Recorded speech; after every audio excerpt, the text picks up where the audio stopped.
नमो अरहन्ताणं नमो अरहन्ताणं नमो अरहन्ताणं।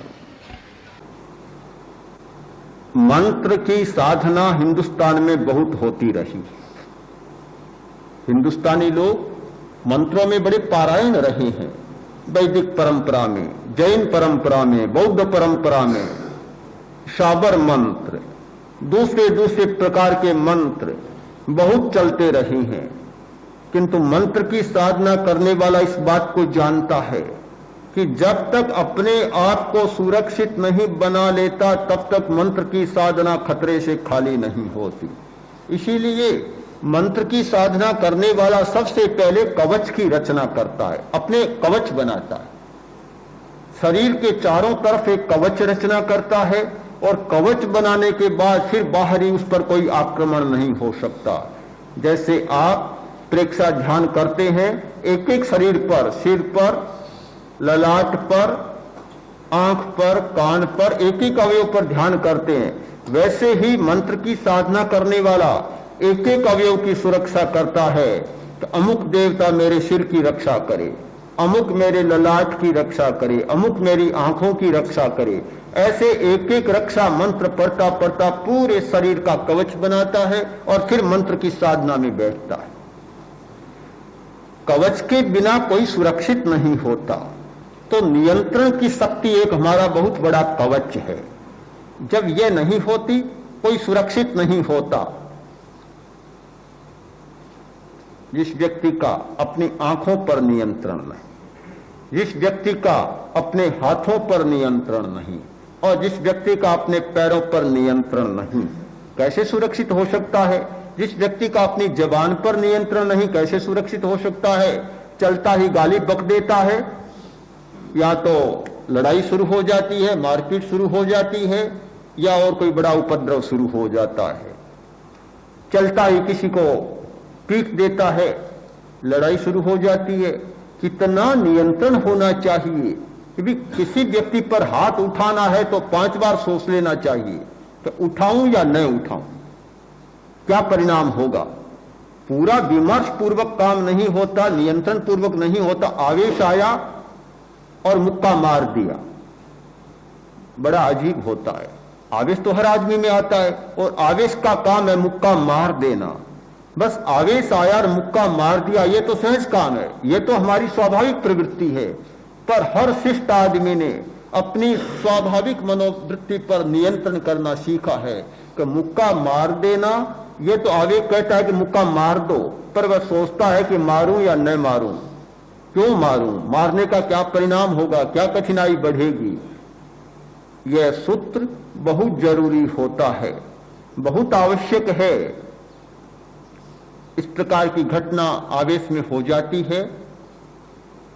अभी अभी ये घटना सुनी, किसी आरक्षी ने कुछ ऐसा किया, आखिर कैसे समेटना पड़ा अधिकारियों को, उच्च अधिकारियों को कैसे समेटना पड़ा कि बड़ी विचित्र स्थिति बनती है।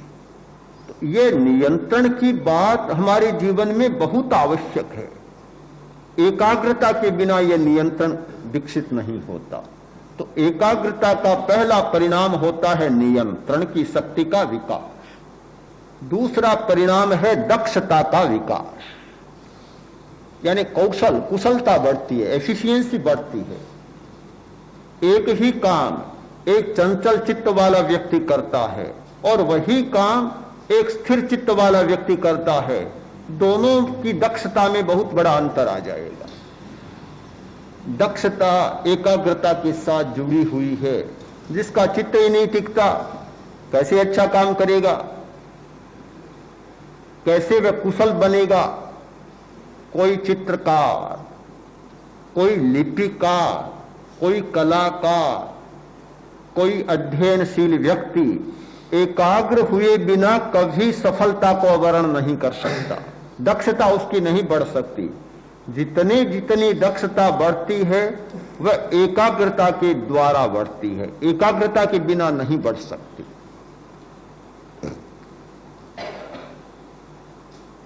ये दक्षता का विकास करने के लिए बहुत बड़ी साधना करनी होती है। जो लोग चित्र बनाते हैं वे पहले बहुत एकाग्र होते हैं, बहुत बड़ी एकाग्रता साधनी पड़ती है।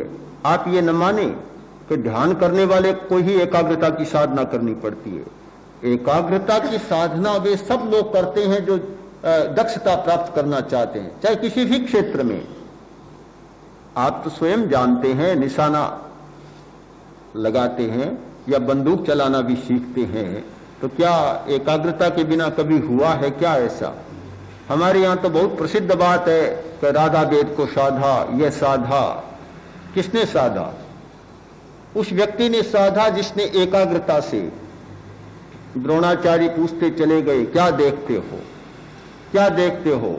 कोई कहता है कि वह देखता हूं, कोई कहता है वह देखता हूं, वह देखता हूं। सब असफल होते चले गए। आखिर अर्जुन आया, क्या देख रहे हो? बस केवल पुतली देख रहा हूं और कुछ नहीं दिख रहा। चलाओ बाण। सफल हो गया।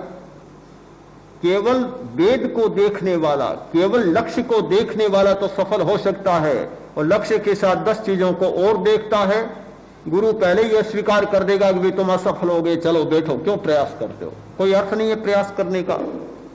तो एक बिंदु पर, एक लक्ष्य पर जब तक हमारा ध्यान केंद्रित नहीं होता तब तक दक्षता की बात नहीं की जा सकती। तो एकाग्रता के 2 बड़े परिणाम होते हैं, नियंत्रण की शक्ति का विकास और दक्षता का विकास। तो एकाग्रता के ये कुछ पहलू। एकाग्रता क्या है, एकाग्रता कैसे प्राप्त की जा सकती है, एकाग्रता का परिणाम क्या है, उससे क्या हमें मिलता है, इन पहलुओं पर एक प्रारंभिक चर्चा हमने की। एकाग्रता की शक्ति तो बहुत आगे तक चली जाती है। इसका एक दूसरा पहलू भी है, वह भी हम समझ लें। एकाग्रता एक शक्ति है, छुरे की धार एक शक्ति है, किसी भी शस्त्र की धार एक शक्ति है। वह धार भौंथरी भी हो सकती है, तेज भी हो सकती है। शस्त्र की धार को तेज करना एक बात और उसका उपयोग करना दूसरी बात है। एकाग्रता की शक्ति का दुरुपयोग भी हो सकता है और अच्छा उपयोग भी हो सकता है। एकाग्रता की जैसे चाकू है, चाकू से किसी का पेट भी चीरा जा सकता है और चाकू से ऑपरेशन भी किया जा सकता है। एक डॉक्टर चाकू का उपयोग करता है और एक कोई अपराधी चाकू का उपयोग करता है, उपयोग में बहुत अंतर आ जाएगा। तो एकाग्रता एक शक्ति हो गई। अब प्रश्न रहता उसके उपयोग का। इसका उपयोग कैसे हो? जिसने एकाग्रता की शक्ति साध ली दूसरे का अनिष्ट भी कर सकता है। इसीलिए ध्यान के द्वारा जो हम एकाग्रता की शक्ति प्राप्त करते हैं तो हमारा चित्त भी निर्मल होता है, चेतना निर्मल होती है।